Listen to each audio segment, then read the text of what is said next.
Hello दोस्तों, कैसे हैं आप। उम्मीद करती हूँ अच्छे ही होंगे।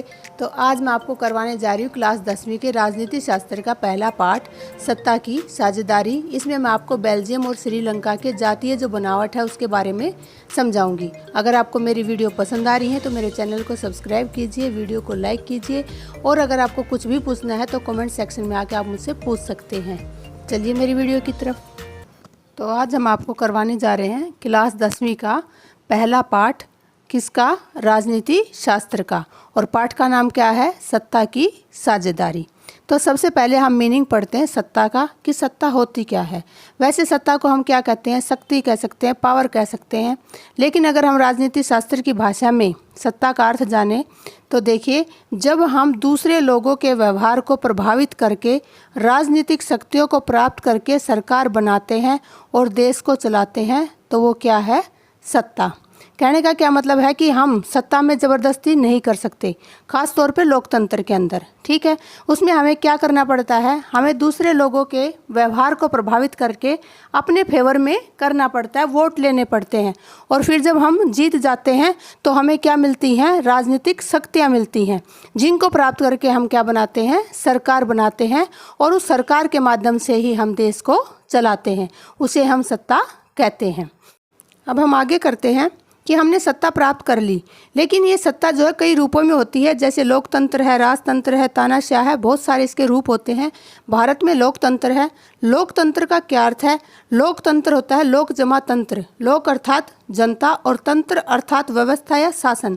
तो इसका जो पूरा मीनिंग अगर हम देखें तो जनता का शासन।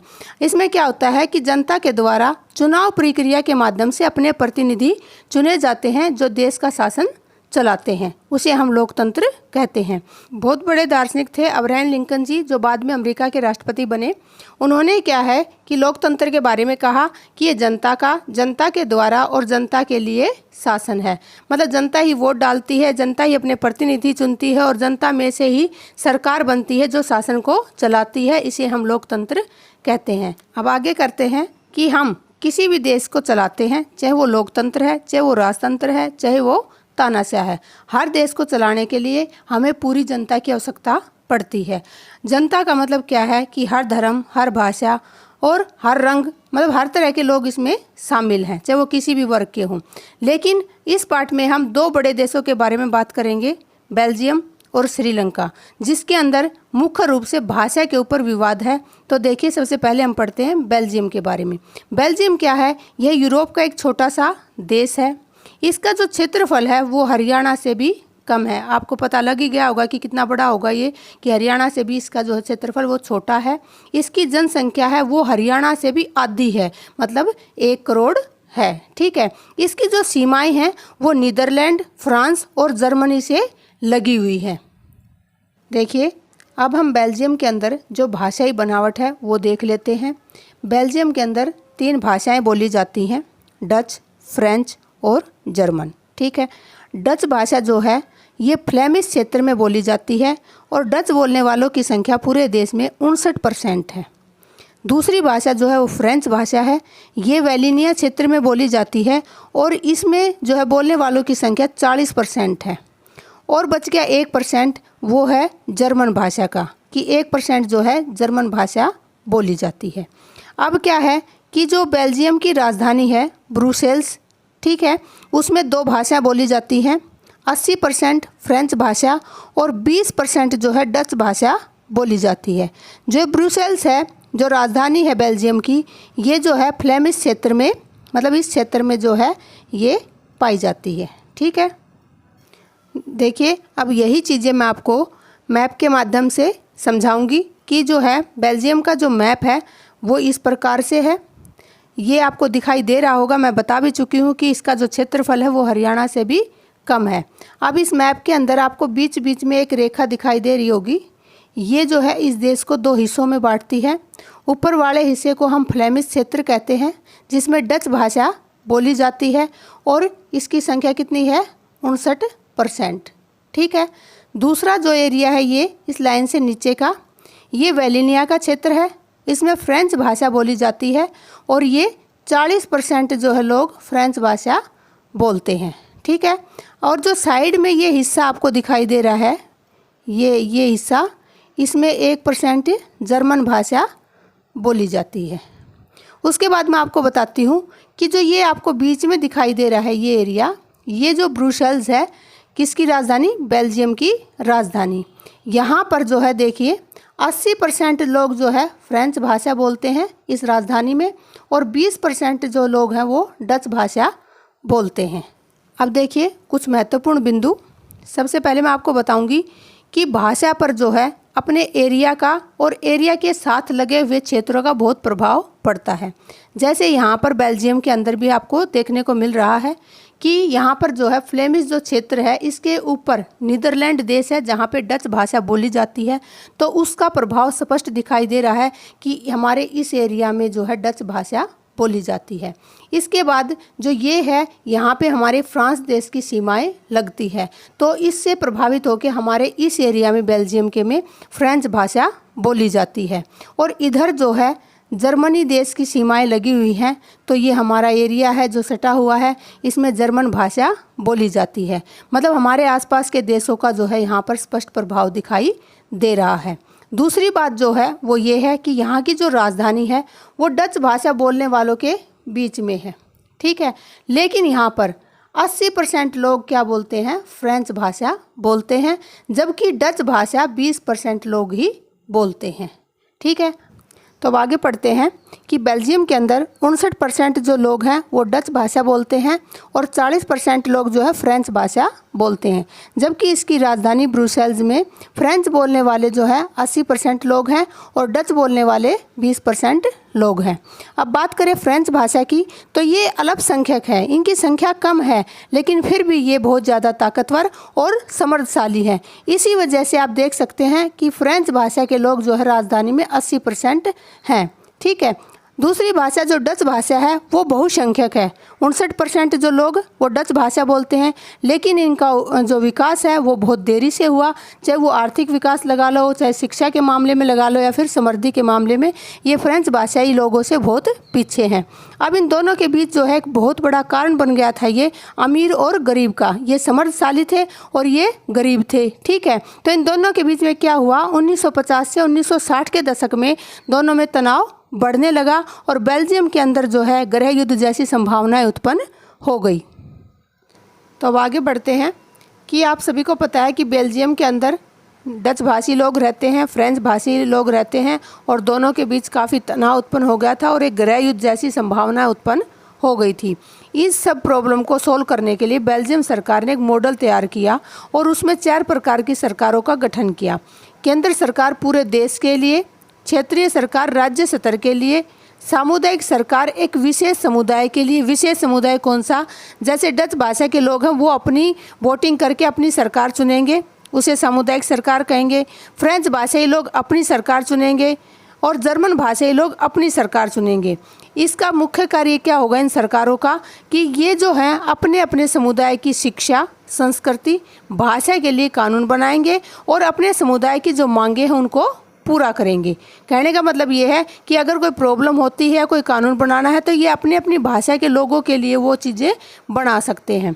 चौथे प्रकार की सरकार है ब्रुसेल्स सरकार। ये आप सभी को पता है बेल्जियम की राजधानी है और बेल्जियम की राजधानी के अंदर जितने भी लोग रहते हैं उन लोगों का जो है ध्यान कौन रखेगा? ब्रुसेल्स सरकार रखेगी, ठीक है। तो ये थी इसके अंदर सरकारें। अब देखते हैं इसके कार्य। अब हम पढ़ते हैं बेल्जियम मॉडल की राजनीतिक व्यवस्था। आप सभी ने जो है बेल्जियम सरकारों के बारे में पढ़ा। अब देखिए कि उन्होंने जो है राजनीतिक व्यवस्था को कैसे निर्धारित किया। सबसे पहले उन्होंने किया 1970 से 1993 तक संविधान में 4 बार संशोधन किया। क्यों किया?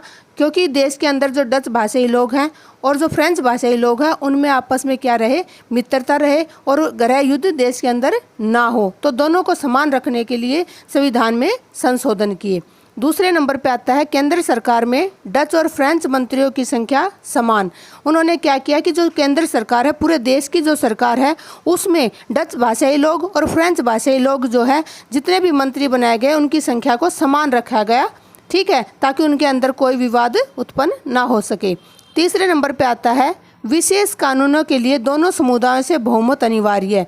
मतलब अगर देश के अंदर कोई विशेष कानून बनता है, ठीक है, किसी भाषा के ऊपर बनता है या किसी संस्कृति के ऊपर बनता है, तो दोनों ही भाषाई लोग, डच भाषाई और फ्रेंच भाषाई लोगों से क्या है कि मत डलवाया जाता है, वोटिंग होती है और उसमें जो है बहुमत देखा जाता है। अगर दोनों का बहुमत है तो ही वो कानून जो है बन सकता है, अदरवाइज वो कानून नहीं बनेगा।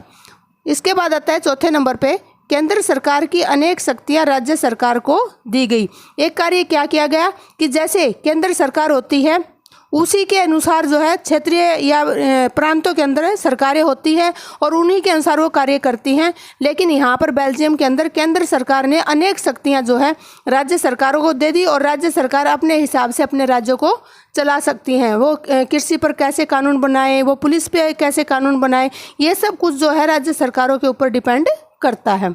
अब आता है 5वें नंबर पे, ब्रुसेल्स राजधानी में अलग सरकार। मैंने अभी ऊपर बताया आपको कि जो ब्रुसेल्स है वो बेल्जियम की राजधानी है और उसकी एक अलग सरकार है।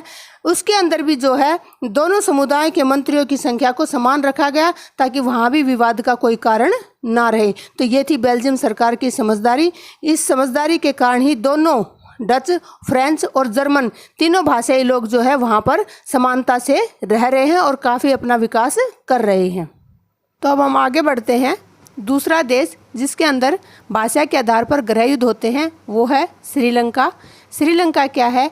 यह एशिया में स्थित एक द्वीपीय देश है।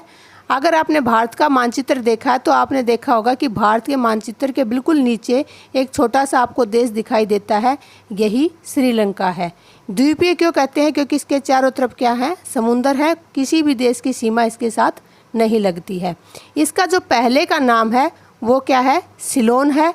ठीक है, इसकी जो आबादी है वो 2 करोड़ है, जो कि हरियाणा के बराबर है। यहाँ भी बेल्जियम की तरह कई जातीय समूह बने हुए हैं। श्रीलंका जो है भारत के 1 वर्ष के बाद स्वतंत्र हुआ। भारत 1947 में स्वतंत्र हुआ और श्रीलंका 1948 में स्वतंत्र हुआ। अब हम आगे श्रीलंका के जातीय समूह के विषय में पढ़ेंगे। श्रीलंका के अंदर 2 भाषाएं बोली जाती हैं, सिंगली और तमिल। सिंगली जो है 74% है और तमिल जो है 18% है। सिंगली बोलने वाले जो है बौद्ध धर्म के व्यक्ति हैं और तमिल बोलने वाले हिंदू, मुसलमान और अन्य धर्मों के व्यक्ति हैं। सिंगली जो है वो बहुसंख्यक हैं और तमिल बोलने वाले जो है अल्पसंख्यक है। अल्पसंख्यक मतलब जिनकी संख्या कम होती है। ठीक है, अब तमिल भी 2 पार्ट में बटी हुई है। तमिल बोलने वालों में जो मूल व्यक्ति हैं, जो श्रीलंका के व्यक्ति हैं, वो 13% है और जो भारतीय हैं वो 5% है। ये भारतीय तमिल कौन है? जो अंग्रेजों द्वारा श्रीलंका के अंदर काम करवाने के लिए ले जाए गए वो भारतीय, फिर वो वहीं पे बस गए और आज जो है तमिल बोलने वालों में उनकी संख्या 5% है। उसके बाद वहाँ पे ईसाई धर्म के लोग भी रहते हैं जो कि 7% है और ये सिंगली और तमिल दोनों ही भाषाओं को बोलते हैं। अब इसको जो है हम मैप में अच्छी तरीके से समझ लेते हैं। अब देखिए, ये जो है ये श्रीलंका का मानचित्र है। ठीक है, इसके अंदर मैंने ये अलग अलग ड्रा किए हैं। जो ये छोटे छोटे डॉट दिखाई दे रहे हैं आपको, ये सारे क्या हैं? ये मुस्लिम हैं। ठीक है, और आपको जो ये बड़ा सा एरिया दिखाई दे रहा है जिसमें ये तिरछी लाइनें बनी हुई हैं, ये क्या हैं? ये श्रीलंकाई तमिल है, जो श्रीलंका के ही हैं और तमिल भाषा बोलते हैं। उसके बाद देखिए, ये पूरा भरा हुआ जो हिस्सा है ब्लैक कलर का, ये भारतीय तमिल है, यानी जो भारत के हैं और श्रीलंका में रहते हैं और तमिल भाषा बोलते हैं। जैसे ये एरिया और साथ में ये 2 छोटे छोटे एरियाज बने हुए हैं, इनमें जो है भारतीय व्यक्ति हैं जो तमिल भाषा बोलते हैं। उसके बाद आता है सिंगली। सिंगली कौन बोलता है? सिंगली जो है ये जितना भी खाली हिस्सा आपको दिखाई दे रहा है मैप के अंदर, ये सारे जो जितने भी व्यक्ति यहाँ पे रहते हैं, कितने व्यक्ति? 74% ये सिंगली भाषा बोलते हैं। तो इसको गौर से देखिए। अब आगे करते हैं। श्रीलंका क्या है? 1948 में स्वतंत्र हुआ और वहाँ पर सिंगलियों की संख्या ज़्यादा होने के कारण उन्होंने, किन्होंने? सिंगलियों ने बहुसंख्या के आधार पर सरकार बनाई। अब क्या हुआ कि सरकार बनाई तो मतलब क्या हुआ कि सिंगली सरकार का गठन हो गया। अब सिंगली सरकार ही क्या करेगी? कानून बनाएगी। तो संसद में जाके उन्होंने कानून बनाए और कानून क्या बनाए? वो अपने अकॉर्डिंग, अपनी सुविधा के लिए कानून बनाई। 1956 में एक विधेयक पास किया जिसके अनुसार सिंघली को राजभाषा घोषित किया गया। राजभाषा क्या होता है कि जितने भी ऑफिस होते हैं सब के अंदर जो है उसी का प्रयोग किया जाता है, इसलिए उसको राजभाषा कहते हैं। दूसरा इन्होंने क्या बनाया कि बौद्ध धर्म को बढ़ावा और संरक्षण प्रदान करना। बौद्ध धर्म को जो मानते थे उनके लिए सारी सुविधाएं दी, उनके संरक्षण के लिए सुविधाएं दी, लेकिन जो बौद्ध धर्म को नहीं मानते थे उनको दरकिनार कर दिया गया। तीसरा कानून क्या बनाया, विश्वविद्यालय और सरकारी नौकरियों में सिंघली को प्राथमिकता, मतलब अगर कॉलेज हैं या फिर सरकारी नौकरियां हैं, अगर कोई व्यक्ति सिंघली है तो उसको नौकरी में प्राथमिकता दी जाती थी। अगर कोई सीट बाई चांस बच जाए तो तमिलों को जो है चांस दिया जाता था। तो इन्होंने ये कानून बनाए। ठीक है, अब देखिए ये ऐसे ऐसे कानून बने तो उन कानूनों का क्या प्रभाव हो सकता है। जब दो भाषा हैं सिंघली और तमिल, सिंघली को सारी जो सुविधाएं मिल रही हैं, नौकरियां मिल रही हैं, विश्वविद्यालयों में प्रवेश मिल रहे हैं, लेकिन तमिलों को क्या मिल रहा है, कुछ भी नहीं मिल रहा। तो तमिलों के अंदर क्या हो गई, नाराज़गी उत्पन्न हो गई। तमिल और जो सिंघली समुदाय थे उनके बीच में तनाव उत्पन्न होने लगा, मतलब एक दूसरे को देख के कोई भी खुश नहीं था। ठीक है, तमिल भाषा और संस्कृति को दरकिनार करना, इसमें क्या किया गया कि तमिल भाषा को और उनकी संस्कृति जो थी उसको दरकिनार कर दिया गया। ठीक है, दरकिनार का क्या मतलब है कि ना उसको जो है संरक्षण देना, ना उनको बढ़ावा देना, उनको कोई महत्व ही ना देना। चौथे नंबर पे आता है तमिलों के प्रति असंवेदनशील सरकार। संवेदनशील क्या होती है कि भावनाएं रखना, लेकिन तमिलों के प्रति यहाँ की सरकार क्या थी, असंवेदनशील, मतलब उनके प्रति कोई भावनाएं नहीं थी। ठीक है, बिल्कुल उनको क्या कर दिया, एक तरफ से हटा दिया। पांचवें नंबर पे आता है राजनीतिक अधिकारों से वंचित, और तमिलों के सारे जितने भी राजनीतिक अधिकार थे उनसे उनको वंचित कर दिया गया। अब देखिए इन चीज़ों का तमिल पर क्या प्रभाव पड़ा और उसके क्या परिणाम निकले। उत्तर पूर्वी श्रीलंका के अंदर तमिलों ने 1976 के अंदर एक उग्र संगठन लिट्टे का निर्माण किया। लिट्टे की फुल फॉर्म है लिबरेशन टाइगर्स ऑफ तमिल इलम। ठीक है, इस संगठन का निर्माण जो है अलग तमिल क्षेत्र का निर्माण करवाना था। तमिल क्षेत्र से मतलब क्या है यहाँ कि जो तमिल क्षेत्र था उसको अलग से देश घोषित करवाना था, इसका मुख्य उद्देश्य है।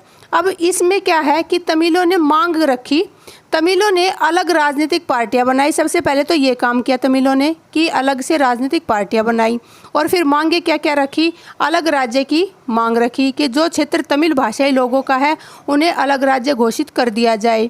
जो शिक्षा और रोजगार के समान अवसर, कि तमिल भाषाई लोगों को भी सिंघली भाषाई लोगों के समान शिक्षा और रोजगार के समान अवसर प्रदान किए जाए, और तमिल भाषा को भी राज्य भाषा का दर्जा प्रदान किया जाए।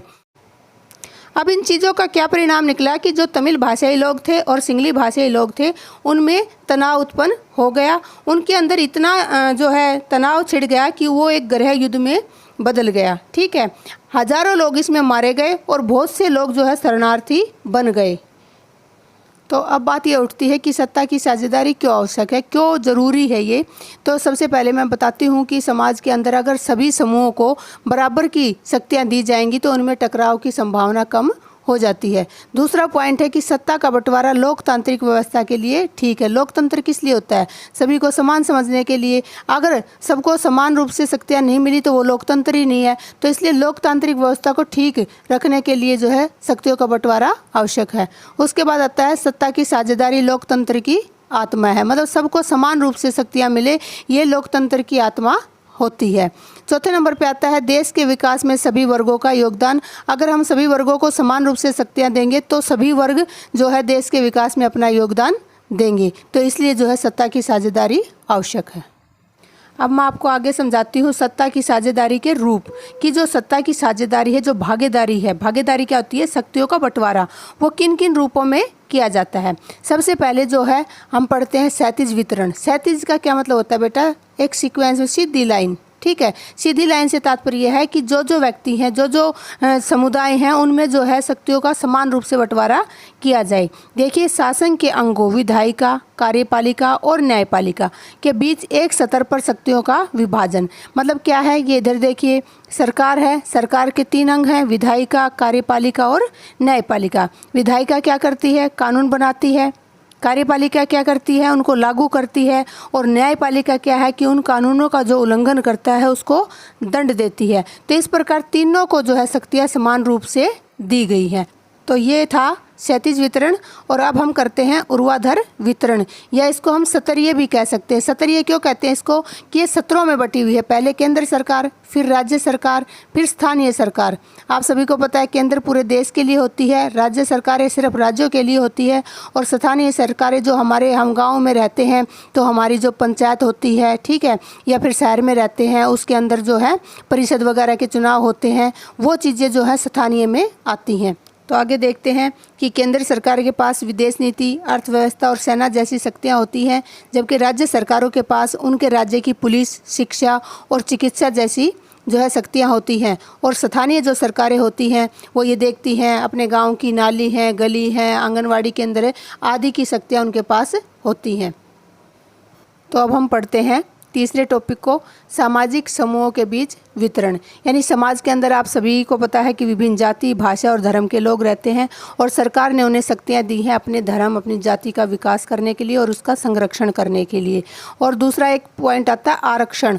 आरक्षण क्या होता है, जो निम्न जातियाँ हैं या जो कमज़ोर वर्ग हैं उनको आरक्षण दिया जाता है ताकि वो भी अपना जो है विकास अन्य उच्च समूहों के साथ कर सके, या जो अपना विकास है वो उच्च वर्ग के साथ कर सके। उसके बाद ये है जातीय, भाषाई, धार्मिक समूहों के बीच में जो है शक्तियों का वितरण किया गया है ताकि वो अपना विकास अन्यों के साथ कर सकें। चौथे नंबर पे आता है दबाव समूह। नाम से पता लग रहा है कि दबाव देके अपने कार्य को मनवाने वाले समूह को दबाव समूह कहते हैं। ये वर्ग क्या करता है, ये हर वर्ग होता है, जैसे डॉक्टरों का होता है, व्यापारियों का होता है, या किसानों का होता है, मतलब सबके अपने समूह होते हैं। वो क्या करते हैं, आंदोलन के माध्यम से शासन को प्रभावित करते हैं और उसको नियंत्रित करके अपनी मांगे मनवाते हैं। तो ये पावर भी जो है इनको मिली हुई है। तो ये थी सत्ता की साझेदारी के रूप। थैंक यू मेरी वीडियो देखने के लिए। अगर आपको मेरी वीडियो पसंद आ रही है तो मेरे चैनल को सब्सक्राइब कीजिए, वीडियो को लाइक कीजिए, बने रहिए मेरे चैनल के साथ। मिलती हूँ अगली वीडियो में। Bye bye, take care.